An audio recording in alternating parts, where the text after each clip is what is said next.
Olá! Sejam muito bem-vindos! Para quem sempre sonhou em fazer aquelas cervejas sour com frutas em casa, mas, sei lá, talvez tenha se assustado um pouco com a complexidade, a hora é agora. Nesta análise, a gente vai desvendar o segredo da Philly Sour, uma levedura que torna possível criar sours incríveis de um jeito simples, rápido e, o melhor de tudo, super consistente. E para começar, vamos direto ao ponto que interessa. Fazer sour do jeito tradicional, nossa, pode ser um verdadeiro desafio. São processos complicados, um risco danado de contaminação e às vezes meses de espera. O método com a Philly Sour simplesmente vira esse jogo de cabeça para baixo.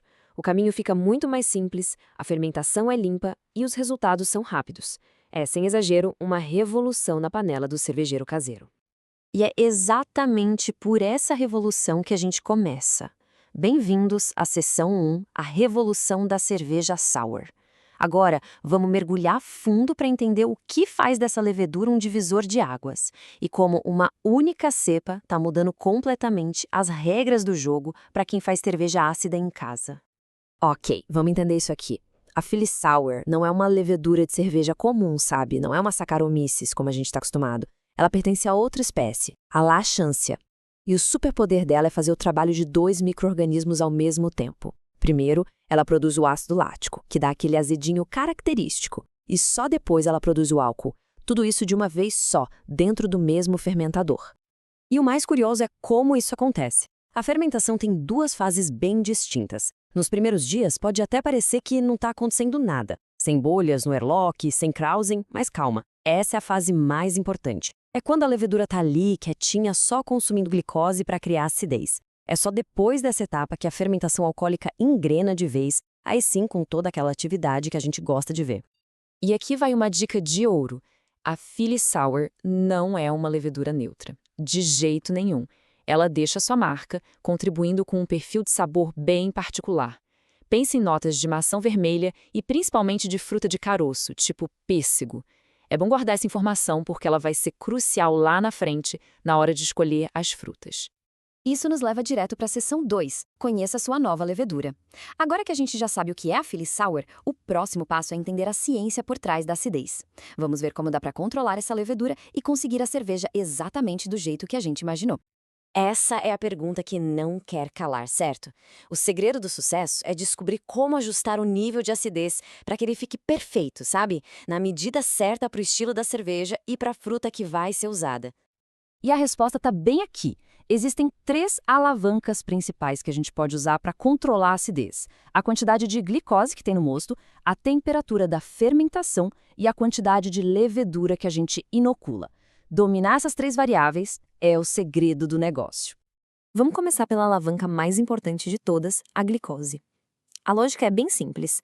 A glicose é o combustível principal para a produção de ácido. Então, quanto mais glicose, mais potencial de acidez. E como a gente aumenta essa glicose? Bom, tem 2 jeitos fáceis.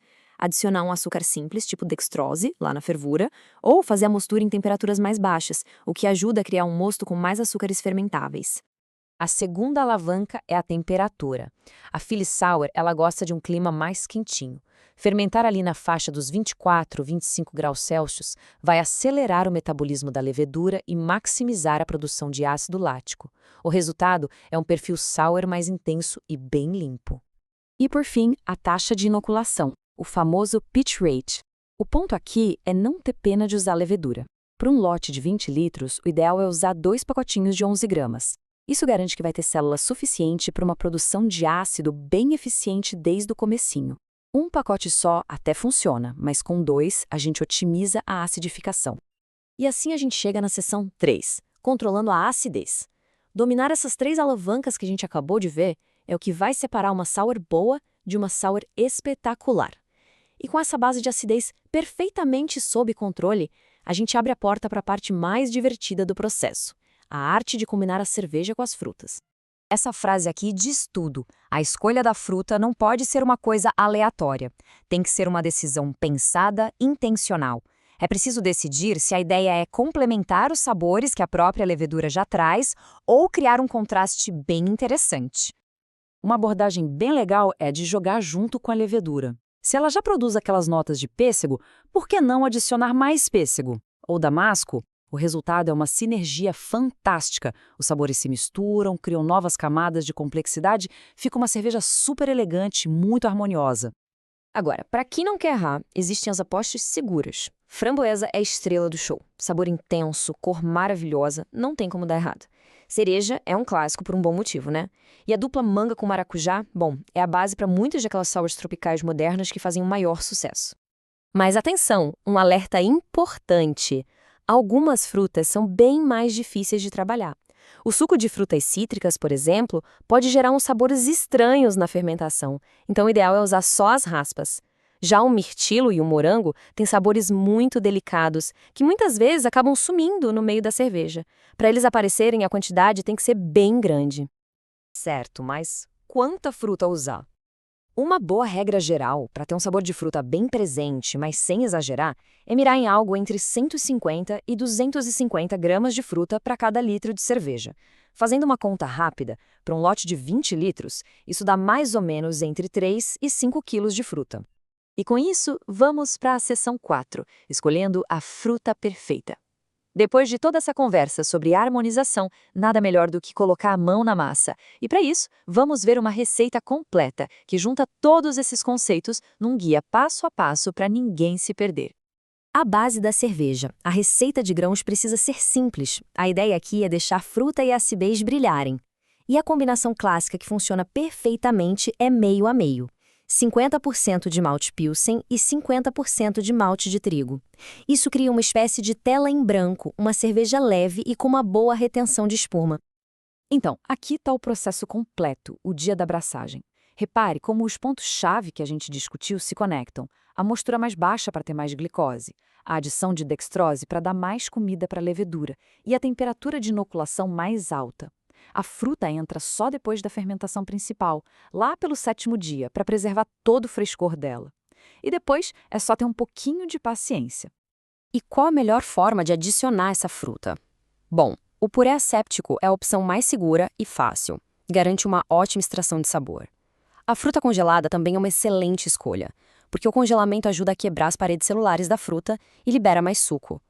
Já a fruta fresca, essa precisa de muito cuidado. O risco de contaminação é bem alto se não for bem higienizada. E assim chegamos à nossa última sessão, sua primeira obra-prima. Com a teoria e a prática todas alinhadas, o plano para criar uma sour de framboesa de respeito está completo. Agora é só a gente consolidar os pontos mais importantes. Se a gente tivesse que resumir todo esse processo técnico em uma única equação, seria essa aqui. Para uma sour perfeita com a Philly Sour, a fórmula é mais glicose, para alimentar a produção de ácido, mais calor, para acelerar o processo, e mais levedura, para garantir que tudo aconteça de forma eficiente. Simples assim. E é isso. O código foi decifrado. As ferramentas, a receita, a fórmula, tá tudo aí. A única pergunta que fica no ar é: o que será criado a partir daqui? Qual vai ser a próxima combinação? A jornada de experimentação, na verdade, tá só começando.